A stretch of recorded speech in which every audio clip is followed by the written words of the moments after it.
So the more time you spend researching and planning and organizing, the more you're going to see and the more you're going to shoot. Because believe me, all those Route 66s and major highways are laden with fast food joints, modern hotel, all that stuff. And that's what you're not taking your trip for those. You want to see some, maybe you're into nature and you want to plan that stuff into your trip to give yourself some breaks from all the buildings and whatever else you're shooting. So just plot that stuff on your map too as options. Okay, back to, okay. Okay, up here. So some considerations. How many days do you have? How many stops are you interested in making per day? Maybe you want to color code your maps with your priority stops in case you start running out of time and you can hit some stuff on the way home.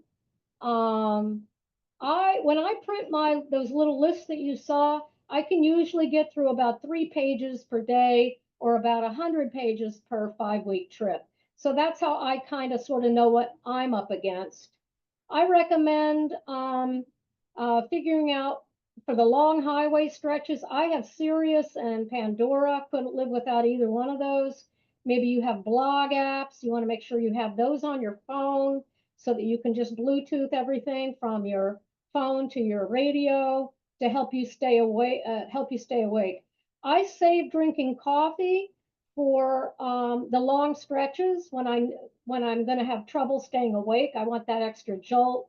The rest of the time I have my sin drink, which is Diet Coke, which I was severely addicted to for many years, but I'm only allowed to drink Diet Coke on my road trips. So that is my go-to. Some of you might drink energy drinks or whatever. I don't really know what that's all about. I imagine they taste nasty, but okay, let's see. I usually travel from June through July so that I get the best through the first week of July, those 5-week trips. So I get the best weather. I get the most sun, the least rain. I avoid August hurricanes and heat. I usually log about 15,000 miles on these trips, and I spend about $3,000 on gas alone. So, okay. Here, if you want to be amused, I have at my blog.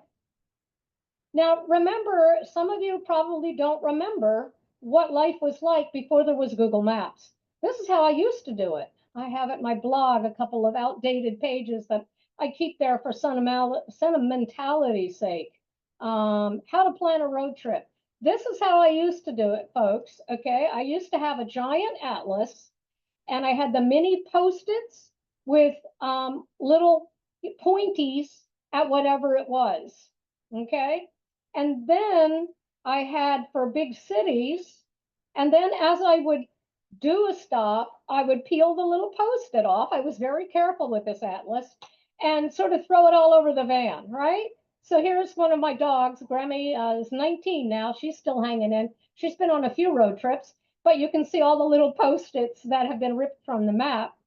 And then for big cities, I printed maps and did little points and names of things that way. So thank God for Google Maps. This was quite a process.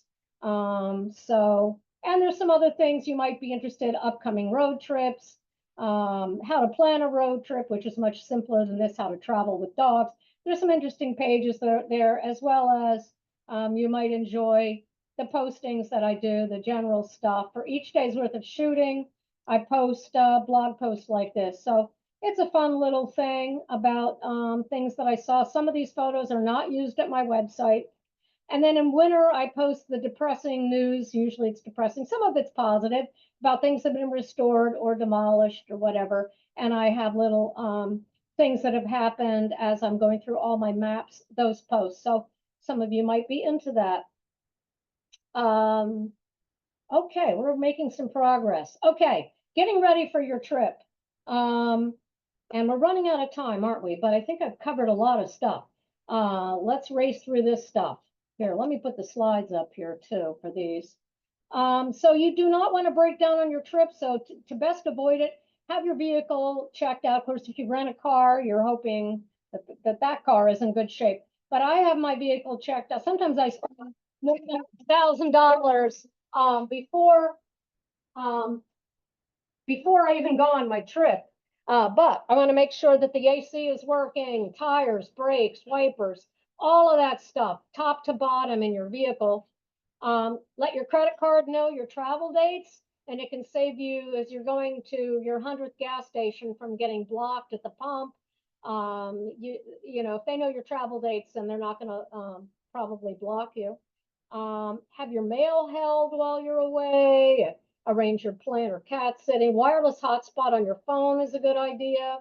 In case you can't find internet when you're on the road. Set up your out of office auto replace, pay your bills, pay if you don't have auto pay, set up for things, pay your rent ahead of time, all that stuff. Packing. I like to travel with both a backup camera and a backup laptop because I'm completely dependent on both. And then batteries, memory cards, all that stuff, a list of passwords in case you need to log on to something on your phone. Bring medications, any possible thing you might need for your human or animal companions. Flashlight, Ziploc bags, waterproof shoe, whatever you might need. I keep a lot of stuff in the back of my van already, plastic bins with slide out drawers that are dog proof, tops that they can't unlock to get to treats or of human or animal. And then I have a printed list that I use. I've been using it for more than 10 years, my little travel list, so that I can just look at that the night before when I'm packing. And then a last minute post-it list so that you can just grab the last minute stuff on your way out the door, you know, whatever it is. Taking the photos, park it right next to whatever you're shooting. I never turn the engine off. I never park. I want to be able to zip, zap, zoom, go in, take the picture, get out. If it's a sign, I park right next to the sign, take one picture and leave. And if it's a building, I might take 3 pictures. A statue, I might take 3 pictures. Unless there's a lot of super detail that I want to get, I might take a little bit more. But it's very, what's the word?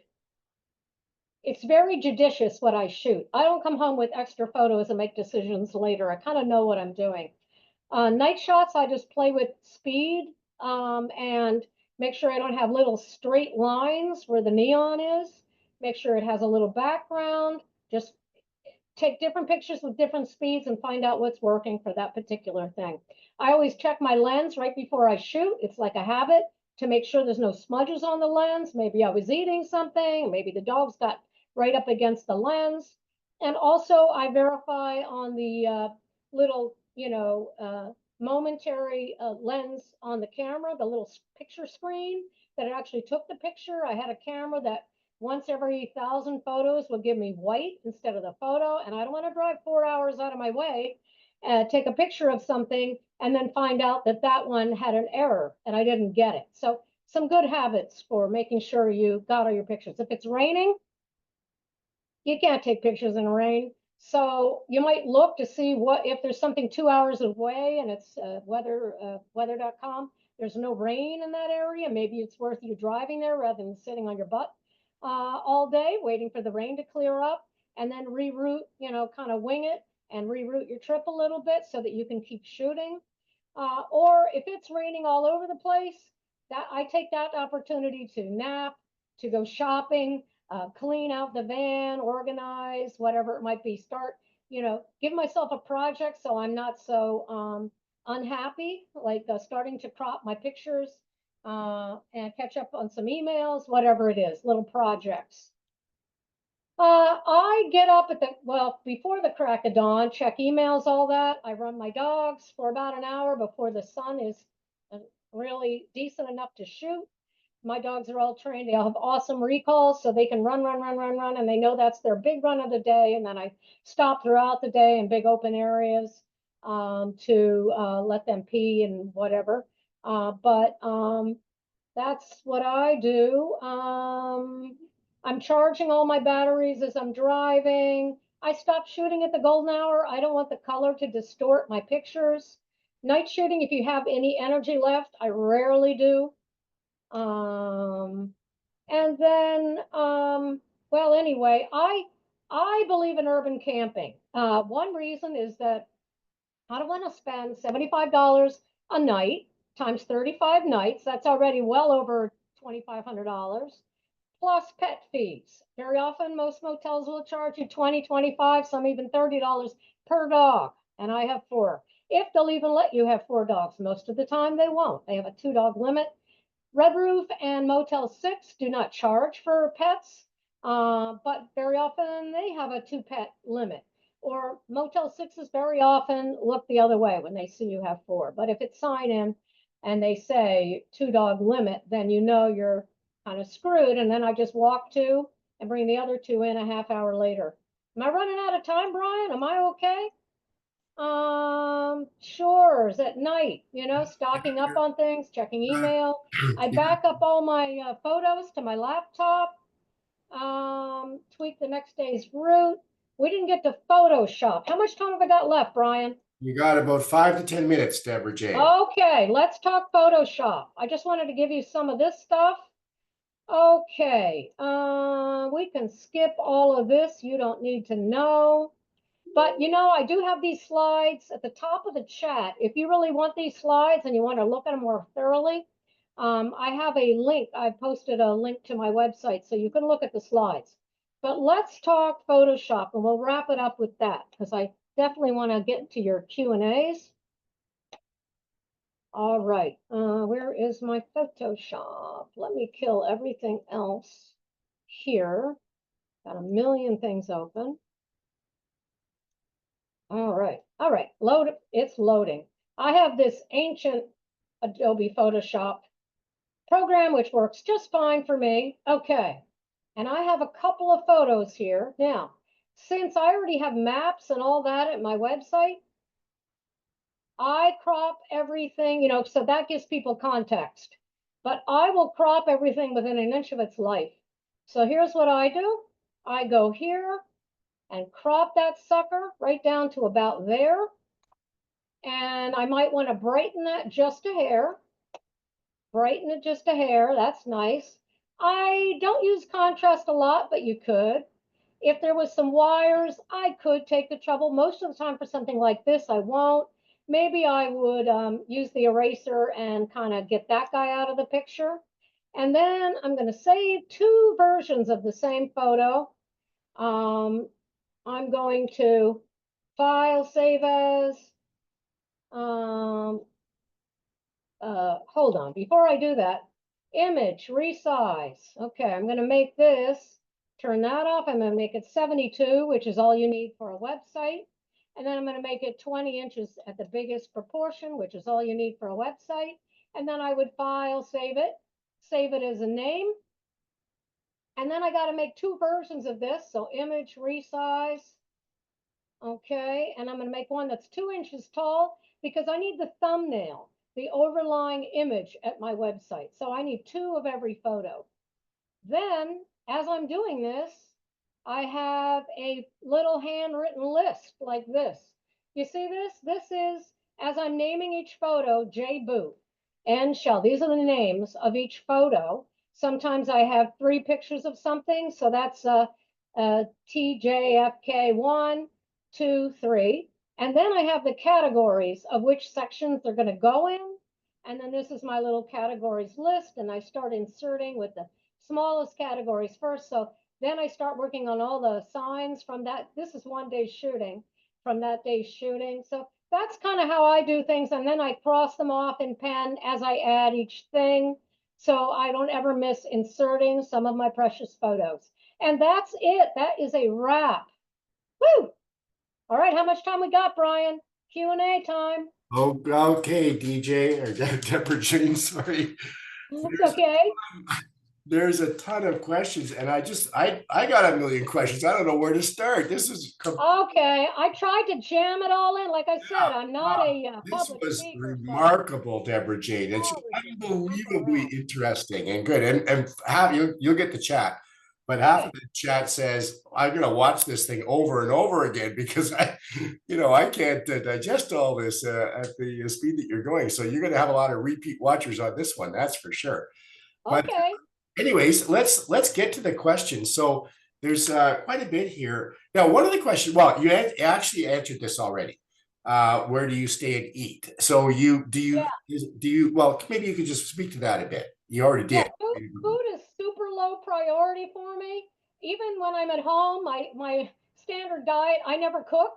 All my food is like fruit, nuts, whatever. I don't really do standard meals. I'm kind of funny that way. I'm kind of funny in a lot of ways, probably y'all would say. But so when I'm on the road, we're dealing with fruit, nuts. At night, I'll treat myself. Maybe I'll go to a little local place and get some takeout, and I eat it there in the back seat with the dogs.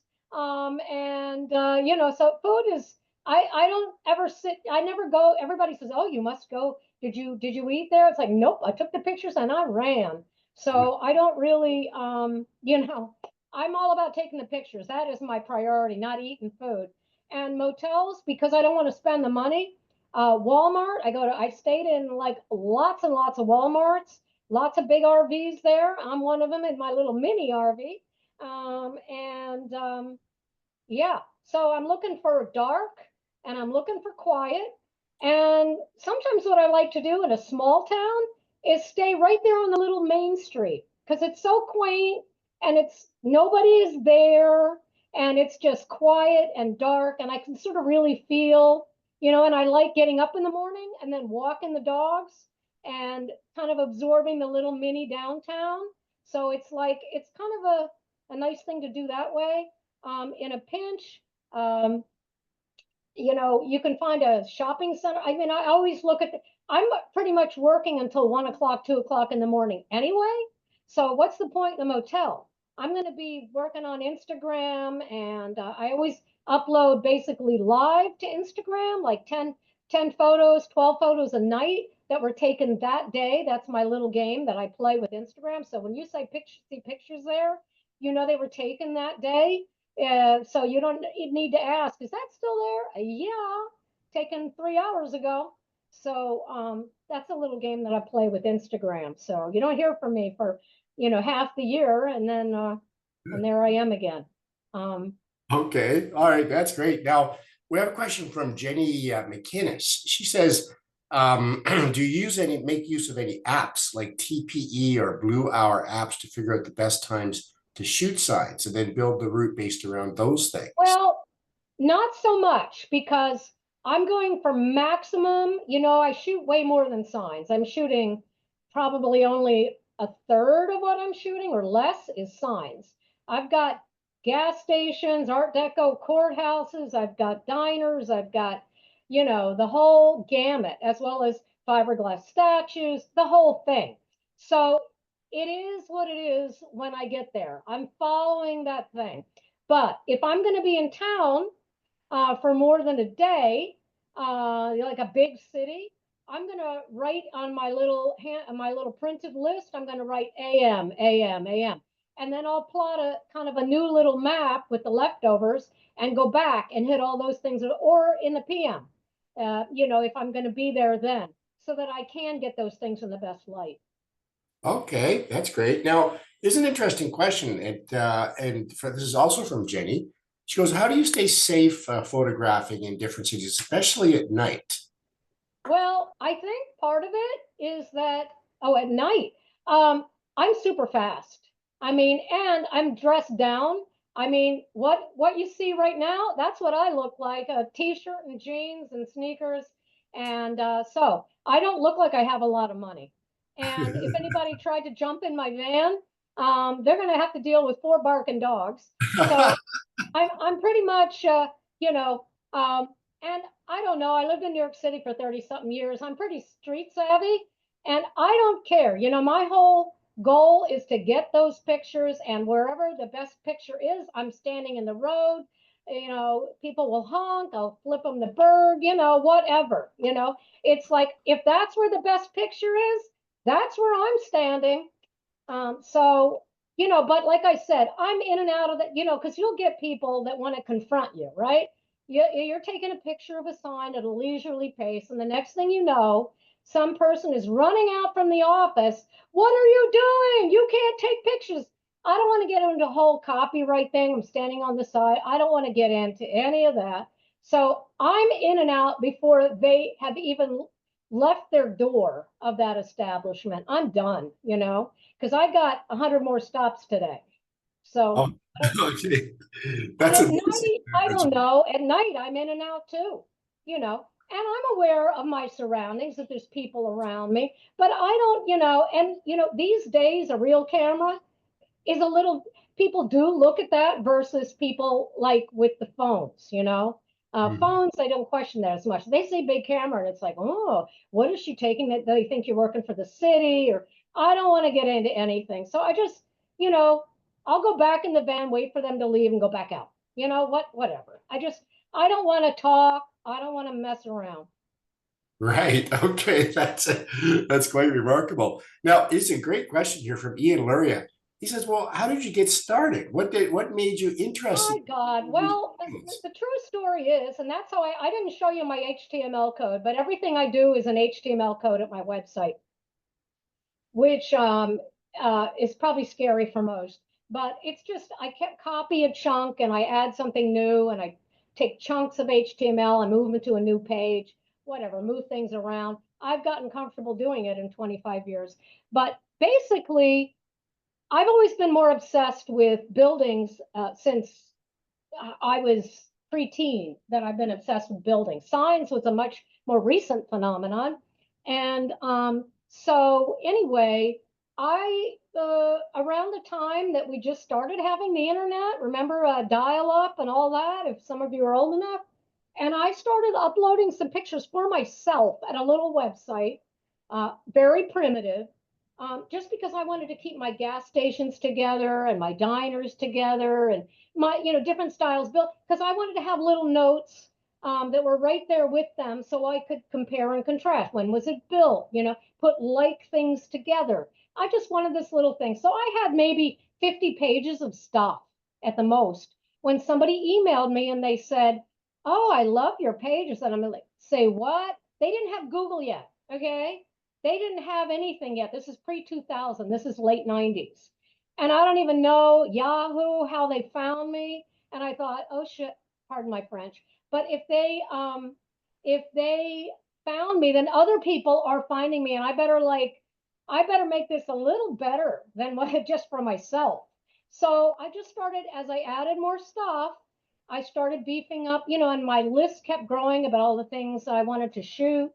I had a dog who was, if you ever wondered what the agility nut name is for, I had a dog who was very competitive in agility, and I used to travel around the country, spending money, not making money doing it. But so I would pad a few days before and after the competitions to shoot photos. So I started getting a lot more photos. And then I was fortunate enough to have a job that allowed me to take 2 5-week vacations a year for about 16 years. So a lot of my website photos were amassed during that time. Planning and trying to get quantity, even in the early days, the early 2000s. Okay. So Wow. it wasn't planned. I never said, let me build a roadside. But as I was barely beginning it, I said, I wanted to build something that I wished existed, you know, something that was researchable, organized, so that if if I could dream about a website that I could go to, I want to provide that. And that's still my philosophy. Well, you've succeeded beyond your wildest dreams. There's no question about that. Now, we have a bunch more questions, Deborah Jane. Somebody asked, do you ever travel with other people, or do you prefer to do this by yourself? I'm a loner, man. This is very hard for me doing these speeches. No, I don't think anybody would survive. They'd be like, okay, it's been a day, let me off. That's great. Um, I don't think anybody is as nuts as I am. I don't know. There might be Stephanie Poteets out there, a few other people that might tolerate, but I wonder, because it's like no breaks. My dogs don't complain, so they're the best travelers. Now, Josh Silber asks, how do you make your route the most efficient? Well, I plot the map, I figure out, okay, I'm overdue for a southeast trip or something, and I'll start like saying, okay, I'm going to pick 3 states and try to do them up, stuff I haven't shot yet, stuff that needs reshooting. And I start plotting maps based on that. And then just the bing, bang, boom approach, putting together my word list, organizing the route that way. Does that answer the question? Yeah, Josh, do you want me to here, I'm going to where's Josh? I'm going to JK. Here we go. Josh, if you want to ask a question again or follow up, you're unmuted now, or you can unmute yourself. All right. Hello. Live guest. Hi, Hi, Josh. Josh. My question basically is, how do you make the route efficient? In other words, so if you've got like 5 signs in a certain city and then 5 signs in the next city that's sort of nearby, how do you know how to get from point A to point B in the most efficient route to save time? I'm using my dots, my little pins on my map. Yourself, you just visualize it. Organize my printed list to jive with the most efficient route. So in amongst all the signs are all the buildings and all the other things that I'm shooting. So when you say the most efficient, you're just visualizing the dots on the map and figuring that out yourself?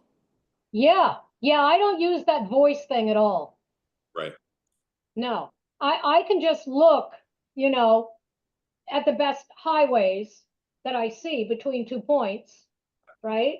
Or 3 points, and figure out based on the clumps, like, okay, it makes sense to go from this little clump here. I want to end up over here, right? And this is a new state. So I'm going to go, each pinpoint, but in the general direction. Sometimes you have to backtrack just a little bit, but you're continuing on in that general direction to the next state.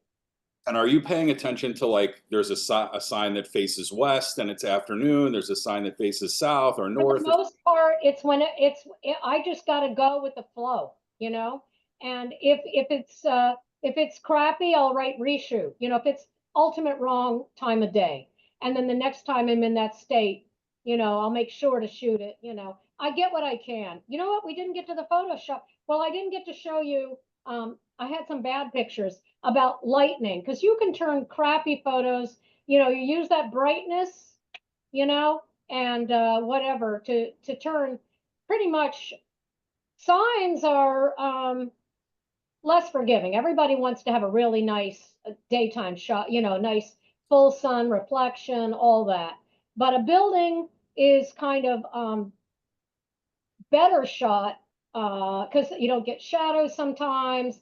Even a statue, you can just brighten it up, and better than the sun, which creates horrible contrast. So some of the photos from that day, even if it's shitty weather for 3 days in that whole entire area, you're still going to get the sign. So you have a placeholder, because you don't know if 3 months from now that sign is going to be removed or the building is going to be torn down.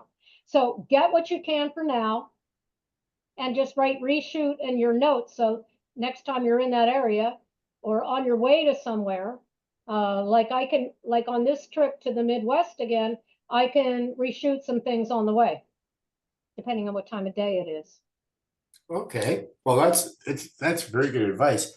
We're running out of time, Deborah Jane, but I've got a question, and Yeah. that is, I never cease to be amazed when I'm reading your road notes columns and the columns in the journal. It's not just, you don't have just pictures of the sign and where it is and so on. You often have extensive notes about who manufactured this sign, how long it's been there, when it was redone, and so on, like just very detailed information. Where do you get that from?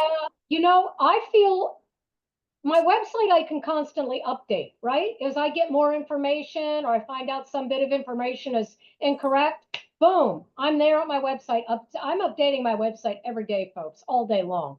And print is sort of a more serious thing. You don't have the opportunity to revise. Hence, I'm not interested. I did write a book after much persuasion from an English publisher about signs, but I'm really not. I want something that is living, a living thing. So when I do my research for either the journal or the road notes, I make a million phone calls. I look at newspapers.com. I Google everything extensively. What can I find out? And I just grill the people. The sign shop that restored it. What do they know? What do they surmise? They think it was probably built by XY sign company. I'll include that. If they know for sure, I'll include that. I try to include all those things in my sign columns and journal. Estimated build date. Sometimes they know nothing. Height, what the restoration cost, if they'll give me that information so people know it's not cheap to restore a sign.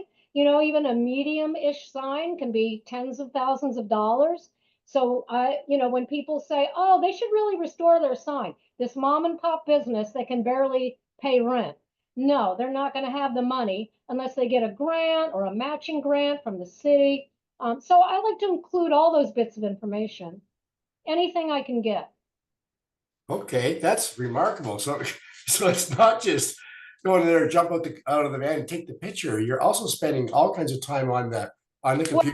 Well, the SCA stuff, I take it way too seriously, way seriously. I wouldn't say so. Well, that's remarkable. Now you're going to get to chat and you're going to see a lot of comments in there about how much people have enjoyed this. And also everybody's demanding that we bring you back. So you're going to have a repeat performance here. And I don't know why you're thinking that you're not a very good presenter or speaker, because you're an excellent presenter and speaker and very, very enjoyable. But we're going to have to wrap it up. So I just want to remind everybody, first of all, thank you to all the audience. We had 69 people at the height, which is a very good audience for SCA Zoom.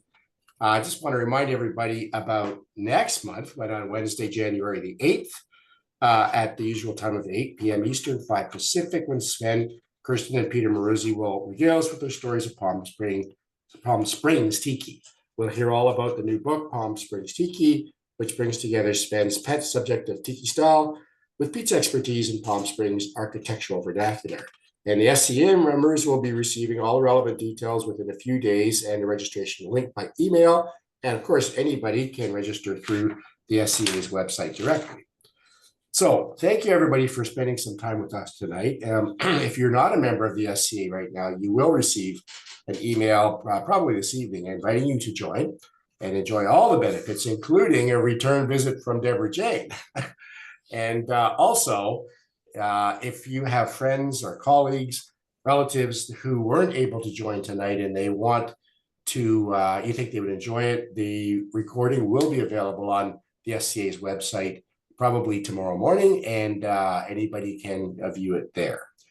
So, Debra Jane, anything final words you'd like to say? Oh, I'm just glancing through the chat now.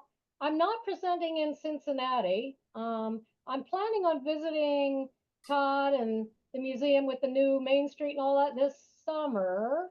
I'm going to get my butt over there. Looking to see, because there's no way for me to reply to these people.